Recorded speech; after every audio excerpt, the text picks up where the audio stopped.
यहाँ पर समन्वय की कमी जो हीरालाल बता रहे हैं, और लापरवाही, संसाधनों की कमी, इन सब के अलावा कोई और शब्द दिख रहा है आपको हमारे डिजास्टर मैनेजमेंट सिस्टम में, हमारे आपदा प्रबंधन में, एनडीआरएफ, एसडीआरएफ और तमाम प्रशासनिक अमले में? हेमंत जी, मुझे जो सबसे बड़ा बर्ड लग रहा है वो है शायद प्रशासनिक अधिकारियों की असंवेदनशीलता। इस तरह की घटनाओं के होने के बाद में जो रेस्क्यू ऑपरेशन होती है उसमें जो जिस तरह की चीजें हमको यहाँ दिख रही हैं, तो मुझे एक ही वर्ड लग रहा है कि शायद प्रशासनिक अधिकारियों की असंवेदनशीलता शायद सबसे ज्यादा संवेदनहीनता जिम्मेदार कहिए है। जी। क्योंकि देखिए किस तरह की परिस्थितियां थी, किस तरह की स्थितियां थी। बच्ची 120 फीट के आसपास, 140 फीट के आसपास फंसी हुई थी।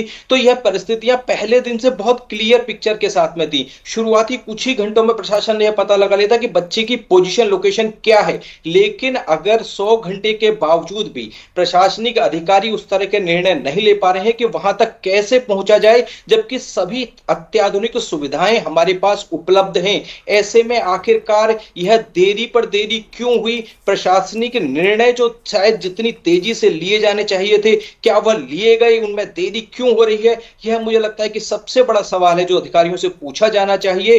क्योंकि अगर बच्ची की लोकेशन आपको ट्रेस हो गई थी, जो आपने शुरुआती कैमरा डाला था उसके बाद में कि बच्ची कितने फीट पर फंसी हुई है, तो देसी जुगाड़ पर अधिकारी क्यों निर्भर रहे? क्यों नहीं पाइलिंग की जो मशीनें थी वो पहले दिन मंगाई गई? हेमंत जी, अगर हम टाइम लाइन को देखें तो मुझे लगता है कि बहुत बड़ी असंवेदनशीलता प्रशासनिक अधिकारियों की दिखती है कि वो 29 घंटे के बाद में यह डिसीजन ले पाए कि हमको गुड़गांव से पाइलिंग मशीन मंगानी है। वो शायद 29 घंटे के बाद में भी अगले 42 घंटे उनको लगे यह निर्णय लेने में कि हमको 200 फीट क्षमता की पाइलिंग मशीन चाहिए। तो क्या यह अधिकारी जो वहां पर हैं उनमें थोड़ी भी संवेदनशीलता बाकी बची हुई है कि वो इस तरह की घटनाओं से लेकिन किस तरह से लेकिन निपटने की आशुतोष जी, तैयारियां करें? मैं जाहिर आपकी भावनाएं समझ रहा हूं, और एक दर्द मन के भीतर आता है कि हम आज के दौर में चांद पर तो जा सकते हैं, लेकिन अपनी बच्ची को 150 फीट से 4 दिन के अंदर बाहर नहीं निकाल सकते।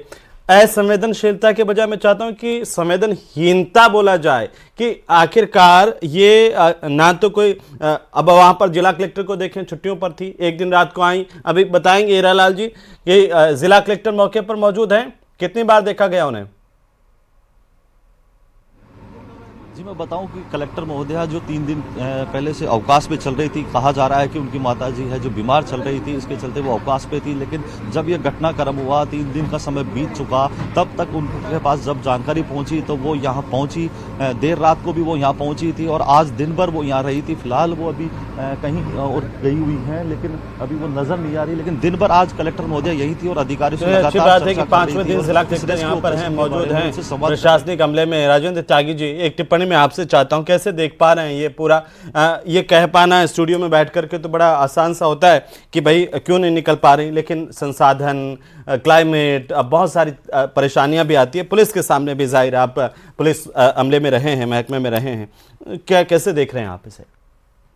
सर देखिए, मेन तो ये है कि इसमें पुलिस का इतना बड़ा, जितनी एनडीआरएफ, एसडीआरएफ और जो बाहर से भी एक्सपर्ट बुलाए हैं, ये उनके द्वारा करने वाला कृत्य है। हमारे पुलिस के द्वारा तो मैनेजमेंट ये रखा जाए कि वहाँ शांति व्यवस्था बनाई रखी गई है, और इसके बाद जो मेन काम है एनडीआरएफ जो इसमें एक्सपर्ट है, एसडीआरएफ एक्सपर्ट हैं, उनके द्वारा ये कार्य किया जा रहा है। और क्योंकि शुरू में देसी जुगाड़ से इसका कार्य किया गया था, तो कई बार ऐसा होता है कि आपने देखा पहले भी, कई बार देशी जुगाड़ कार्य कर जाता है और उससे सफलता मिल जाती है। अब रही बात कि भाई जब देशी जुगाड़ से सफलता नहीं मिली, तब उसके अलावा जो और जो दूसरे दौसा में भी तो देसी जुगाड़ लगाया था। हाँ, तो जब भी तो मैं आपको निवेदन कर रहा हूँ तो वहां कहां कि सफलता मिली? क्या हुआ फिर? चौथे दिन बच्चे की लाश निकाल करके लाए हम। नहीं, एक बार पहले भी हुआ था जब देसी जुगाड़ से निकल और भी गया देसी था। जुगाड़ ही होना चाहिए था। तो त्यागी साहब, माधो सिंह जी, माधोराम जी, जिनका लोग बार बार जिक्र कर रहे हैं, वो काफी फेमस है, जालोर के, भीनमाल के, उधर के इलाके के रहने वाले हैं।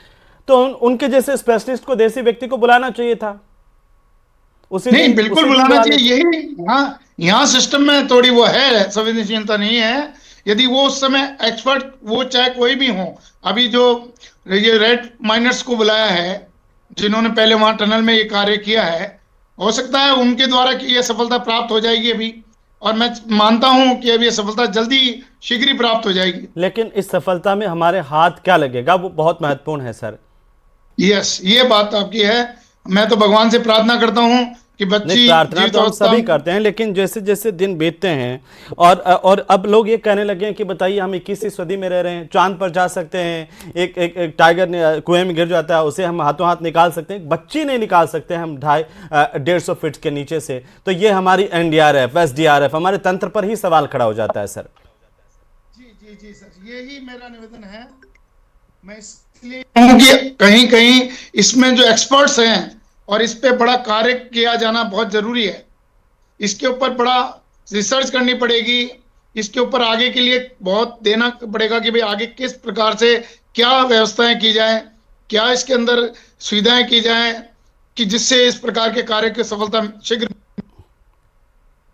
आशुतोष जी, इस तरह के जब हादसे बार बार हो रहे हैं, क्या हमें प्रशासन को, सिस्टम को, सरकार को ये सोचने की जरूरत है कि कोई एक गाइडलाइन बनाई जाए, कार्य योजना बनाई जाए जिस पर हम आगे काम करें। चलिए ये वाला ऑपरेशन तो हम कर रहे हैं, देख रहे हैं, आगे कोई ऐसी घटना हो जाए तो हम कुछ सबक सीखें, ऐसा कुछ लगता है आपको इस सिस्टम में?